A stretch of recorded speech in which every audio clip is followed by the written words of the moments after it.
All right. Hello, everyone. Good morning, good evening. Welcome to our channel, New Way to Live. Um, we'll be reading from step 4 in 12 Steps and 12 Traditions book of Alcoholics Anonymous.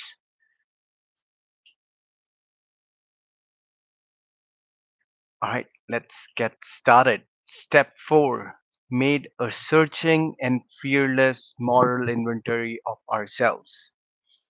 Creation gave us instincts for a purpose. Without them, we wouldn't be complete human beings. If men and women didn't exert themselves to be secure in their persons, made no effort to harvest food or construct shelter, there would be no survival. If they didn't reproduce, the earth wouldn't be populated. If there were no social instincts, if men cared nothing for the society of one another, there would be no society. So these desires for the sex, relation, for material and emotional security, and for companionship are perfectly necessary and right, and surely God given.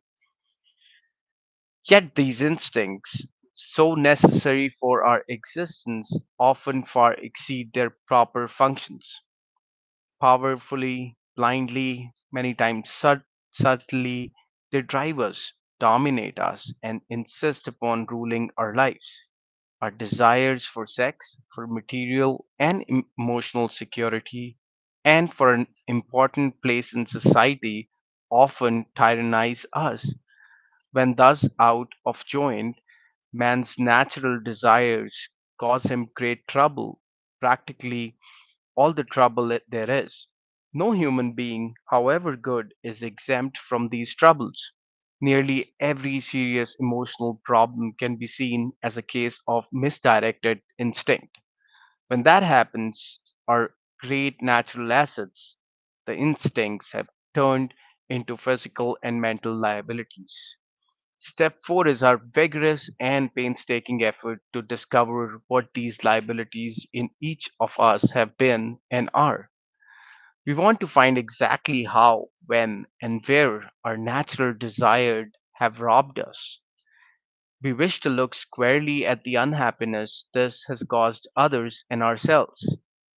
By discovering what our emotional deformities are, we can move towards their correction. Without willing and persistent effort to do this, there can be little sobriety or contentment for us. Without a searching and fearless moral inventory, most of us have found that the faith which really works in daily living is still out of reach.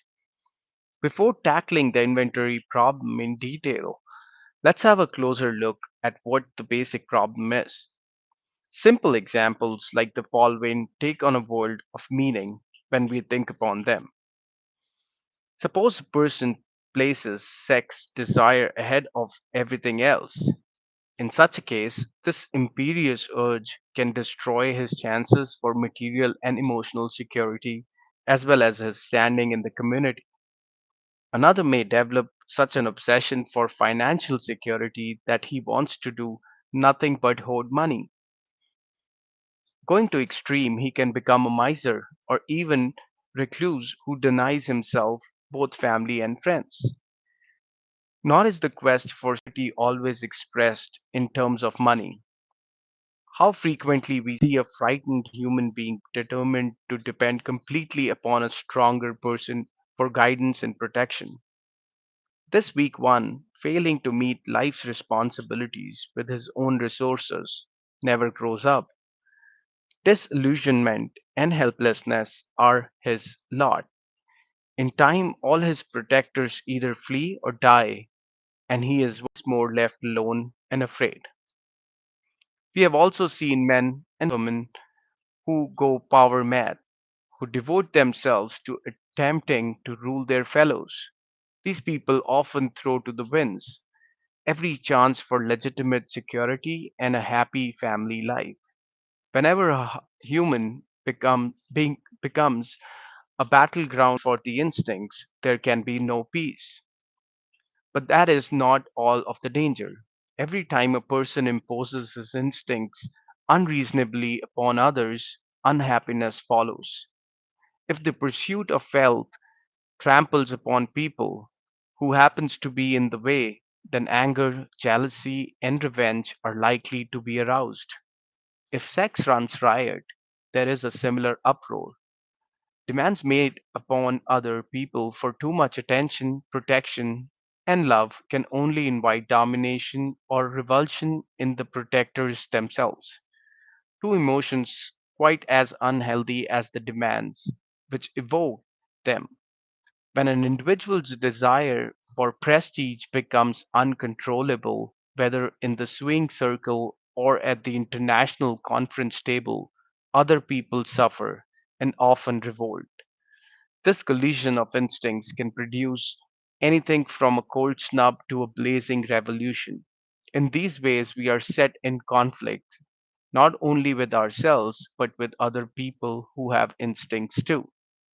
Alcoholics, especially, should be able to see that instinct run wild in themselves is the underlying cause of their destructive drinking. We have drunk to drown feelings of fear, frustration, and depression. We have drunk to escape the guilt of passions, and then have drunk again to make more passions possible. We have drunk for vain glory, that we might the more enjoy foolish dreams of pomp and power. This perverse soul sickness is not pleasant to look upon. Instincts on rampage balk at investigation. The minute we make a serious attempt to probe them, we are liable to suffer severe reactions. If temperamentally we are on the depressive side, we are apt to be swamped with guilt and self loathing. We wallow in the messy bog, often getting a mishappen and painful pleasure out of it. As we morbidly pursue this melancholy activity, we may sink to such point of despair that nothing but oblivion looks possible as a solution. Here, of course, we have lost all perspective and therefore all genuine humility. For this is pride in reverse. This is not a moral inventory at all. It is a very process by which depressive has so often been led to the bottle and extinction. If, however, our natural disposition is inclined to self righteousness or grandiosity, our reaction will be just the opposite. We will be offended at AA's suggested inventory. No doubt we shall point with pride to the good lives we thought we led before the bottle cut us down. We shall claim that our serious character defects, if we think we have any at all, have been caused chiefly by excessive drinking. This being so, we think it logically follows that sobriety first, last, and all the time is the only thing we need to work for. We believe that our one time good characters will be revived the moment we quit alcohol. If we were pretty nice people all along, except for our drinking, what need is there for a moral inventory now that we are sober? We also clutch at another wonderful excuse for avoiding an inventory. Our present anxieties and troubles, we cry, are caused by the behavior of other people, people who really need a moral inventory. We firmly believe that if one, they treat us better, we'll be all right. Therefore, we think our indignation is justified and reasonable, that our resentments are the right kind. We aren't the guilty ones, they are. At this stage of the inventory proceedings, our sponsor come to the rescue. They can do this, for they are the carriers of AA's tested experience with step 4. They comfort the melancholy one by first showing him that his case is not strange or different, that his character defects are probably not more numerous or worse than those of anyone else in AA. This the sponsor promptly proves by talking freely and easily, and without exhibitionism, often about his own defects, past and present. This calm yet realistic stock taking is immensely reassuring. The sponsor probably points out that the newcomer has some assets which can be noted along with his liabilities. This tends to clear away morbidity and encourage balance. As soon as he begins to be more objective, the newcomer can fearlessly, rather than fearfully, look at his own defects. The sponsor of those who feel they need no inventory are confronted with quite another problem. This is because people who are driven by pride of self unconsciously blind themselves to their liabilities. These newcomers scarcely need comforting. The problem is to help them discover a chink in the wall their ego has built, through which the light of reason can shine. First off, they can be told that the majority of AA members have suffered severely from self justification during their drinking days. For most of us, self justification was the maker of excuses. Excuses, of course, for drinking. And for all kinds of crazy and damaging conduct, we had made the inventions of alibis a fine art. We had to drink because times were hard or times were good. We had to drink because at home we were smothered with love or got none at all. We had to drink because at work we were great successes or dismal failures. We had to drink because our nation had won a war or lost a peace. And so it went ad infinitum. We thought conditions drove us to drink, and when we tried to correct these conditions and found that we couldn't to our entire satisfaction, our drinking went out of hand and we became alcoholics. It never occurred to us that we needed to change ourselves to meet conditions, whatever they were. But in AA, we slowly learned that something had to be done about our vengeful resentments, self pity, and unwarranted pride.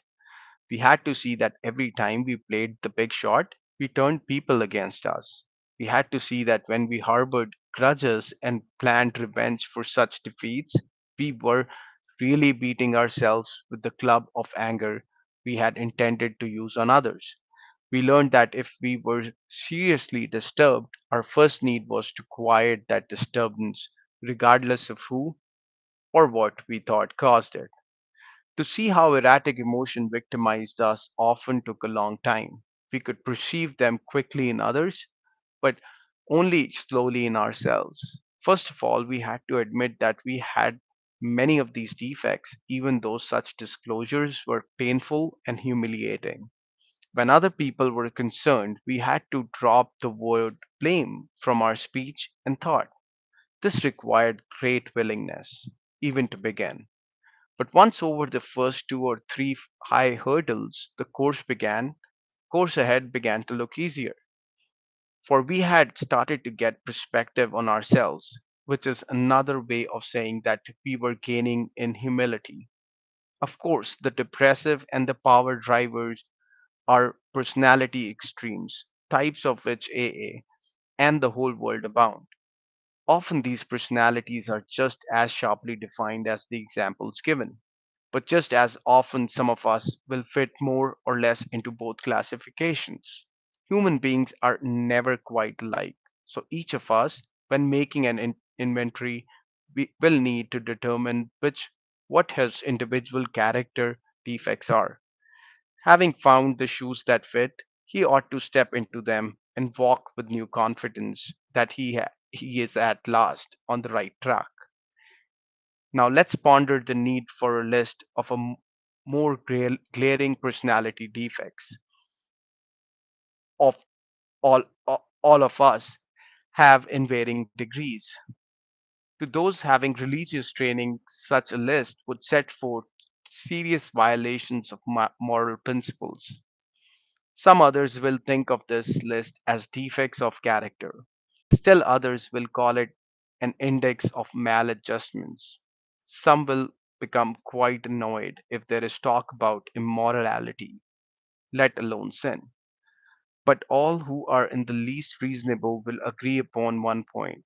that there is plenty wrong with us alcoholics, about which plenty will have to be done if we are to expect sobriety, progress, and any real ability to cope with life. To avoid falling into confusion over the names these defects should be called, let's take a universally recognized list of major human failings. The seven deadly sins of pride: greed, lust, anger, gluttony, envy, and sloth. It is not by accident that pride heads the procession, for pride, leading into self justification and always spurred by conscious or unconscious fear, is the basic breeder of most human difficulties, the chief block to true progress.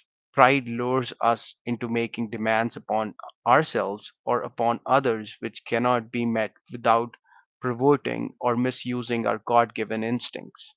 When the satisfaction of our instincts for sex, security, and society becomes the sole object of our lives, then pride steps in to justify our excesses. All these feelings generate fear, a soul sickness in its own right. Then fear in turn generates more character defects. Unreasonably fear that our instincts will not be satisfied drives us to covet the possessions of others, to lust for sex and power, to become angry when our instinctive demands are threatened, to be envious when the ambitions of others seem to be realized while ours are not. We eat, drink, and grab for more of everything than we need, fearing we shall never have enough, and with genuine alarm at the prospect of work, we stay lazy. We loaf and procrastinate, or at best work grudgingly and under half steam. These fears are the termites that ceaselessly devour the foundations of whatever sort of life we try to build. So when AA suggests a fearless moral inventory, it must seem to every newcomer that more is being asked of him that he can do. Both his pride and his fear beat him back every time he tries to look within himself. Pride says, "You need not pass this way," and fear says, "You dare not look." But the testimony of AAs who have really tried a moral inventory is that pride and fear of this sort turn out to be bogeymen, nothing else. Once we have a complete willingness to do the job thoroughly, a wonderful light upon this foggy scene. As we persist, a brand new kind of confidence is born, and the sense of relief at finally facing ourselves is indescribable. These are the first fruits of step 4. By now, the newcomer has probably arrived at the following conclusions: that his character defects, representing instincts gone astray, have been the primary cause of his drinking and his failure at life. That unless he is now willing to work hard at the elimination of the worst of these defects, both sobriety and peace of mind will still elude him. That all the faulty foundations of his life will have to be torn out and built new on bedrock. Now, willing to commence the search of his own defects, he will ask, just how do I go about this? How do I take inventory of myself? Since step 4 is just the beginning of a lifetime practice, it can be suggested that he first have to look at those personal flaws which are acutely troublesome and fairly obvious.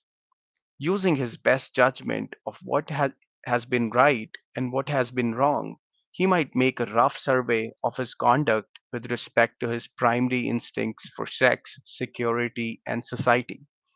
Looking back over his life, he can readily get underway by consideration of questions such as these: when and how, and in just what instances, did my selfish pursuit of the sex relation damage other people and me? What people were hurt and how badly? Did I spoil my marriage and injure my children? Did I jeopardize my standing in the community? Just how did I react to these situations at the time? Did I burn with a guilt that nothing could extinguish? Or did I insist that I was pursued and not the pursuer, and thus absolve myself? How have I reacted to frustration in sexual matters? When denied, did I become vengeful or depressed? Did I take it out on other people? If there was a rejection or coldness at home, did I use this as a reason of promiscuity? Also, of importance for most alcoholics are the questions they must ask about their behavior respecting financial and emotional security. In these areas, fear, greed, possessiveness, and pride have too often done their worst.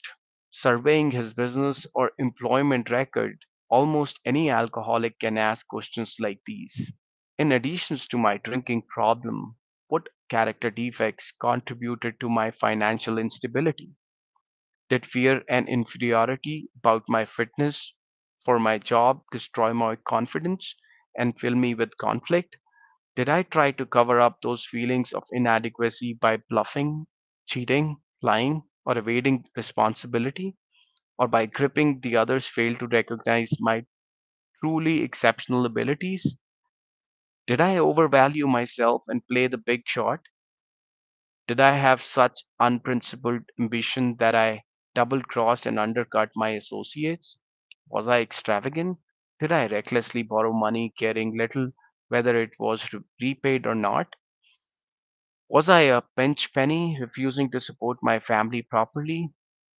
Did I cut corners financially? What about the quick money deals, the stock market, and the races? Businesswomen in AA will naturally find that many of these questions apply to them too. But the alcoholic's housewife can also make the family financially insecure. She can juggle charge accounts, manipulate the food budget, spend her afternoons gambling, and run her husband into debt by irresponsibility, waste, and extravagance. But all alcoholics who have drunk themselves out of the jobs, family, and friends will need to cross examine themselves ruthlessly to determine how their personality defects have thus demolished their security. The most common symptom of emotional insecurity are worry, anger, self pity, and depression. These stem from causes which sometimes seem to be within us and at the other times to come from without. To take inventory in this respect, we ought to consider carefully all personal relationships which bring continuous and recurring trouble. It should be remembered that this kind of insecurity may arise in any area where instincts are threatened. Questioning directed to this and might run up like this, looking at both past and present. What sex situations have caused me anxiety, bitterness, frustration, or depression? Appraising each situation fairly, can I see where I have been at fault? Did these perplexities beset me because of selfishness or unreasonable demands? Or if my disturbance was seemingly caused by the behavior of others? Where do I lack the ability to accept conditions I cannot change? These are sort of fundamental inquiries that can disclose the source of my discomfort and indicate whether I may be able to alter my own conduct and so adjust myself serenely to self discipline. Suppose that financial insecurity constantly arouses these same feelings. I can ask myself to what extent have my own mistakes fed my gnawing anxieties? And if the actions of others are part of the cause, what can I do about that? If I'm unable to change the present state of affairs, am I willing to take measures necessary to shape my life to conditions as they are? Questions like these, more of which will come to mind easily in each individual case, will help turn up the root causes. But it is from our twisted relations with family, friends, and society at large that many of us have suffered the most. We have been especially stupid and stubborn about them. The primary fact that we fail to recognize is our total inability to form a true partnership with another human being. Our egomania digs two distractions pitfalls. Either we insist upon dominating the people we know, or we depend upon them far too much. If we lean too heavily on people, they will sooner or later fail us, for they are human too, and cannot possibly meet our incessant demands. In this way, our insecurity grows and festers. When we habitually try to manipulate others to our own willful desires, they revolt and resist us heavily. Then we develop hurt feelings, a sense of persecution, and a desire to retaliate. As we redouble our efforts to control and continue to fail, our sufferings becomes acute and constant. We have not once sought to be one in a family, to be a friend among friends, to be a worker among workers, to be a useful member of society. Always we try to struggle to the top of the heap or to hide underneath it. This self centered behavior blocked partnership relation with anyone of those about us. Of, of true brotherhood, we had small comprehension. Some will object to many of these of the questions posed because they think their own character defects have not been so glaring. To these, it can be suggested that a conscious examination is likely to reveal the very defects of objectionable questions are concerned with. Because our surface record hasn't looked too bad, we have frequently been abashed to find that this is so simply because we have buried these self same defects deep down in us under thick layers of self justifications. Whatever the defects, they have finally ambushed us into alcoholism and misery. Therefore, thoroughness ought to be the watchword when taking inventory. In this connection, it is wise to write out our questions and answers. It will be an aid to clear thinking and honest appraisal. It will be the first tangible evidence of our complete willingness to move forward. That was it. Great chapter, great reading. If you're watching now or later, please put in some comments for people who are coming to this recovery new or they are in recovery. Thanks for watching.